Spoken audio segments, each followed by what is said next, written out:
Hello বন্ধুরা, কেমন আছো সবাই? আমার নতুন আরও একটি মিনি ব্লগে সকলকে স্বাগত জানাই।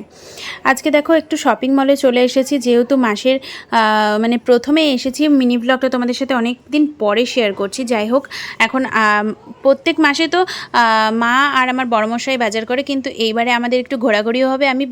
আমি এই ভয়ে আসি না যে মেয়ে যদি উৎপাত করে। তো যাই হোক, ট্রলির মধ্যে ওকে বসিয়ে নিয়েছি আর ও খুব আনন্দ করেছে।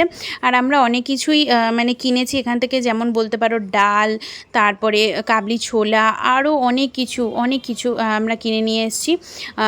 মানে কাজের জিনিস, এই যে দেখো চিনি, তারপরে চা পাতা, সয়াবিন, ম্যাগি, তারপরে মুগের ডাল, মুসুরির ডাল, ছোলা, একটা ওরিও বিস্কুট, একটা আচারের প্যাকেট, অনেক কিছু কিনে নিয়ে এসেছি। তেল অনেকগুলো, 7টা প্যাকেট তেল, অনেক কিছু কিনে নিয়ে এসেছি। আর এদিকে ধূপকাঠি রয়েছে, এদিকে ম্যাগি, এদিকে একটা কাশ্মীরি লঙ্কার গুঁড়ো। তো আমার ব্লগটা ভালো লাগলে অবশ্যই একটা লাইক করে দিও আর চ্যানেলটাকে সাবস্ক্রাইব করতে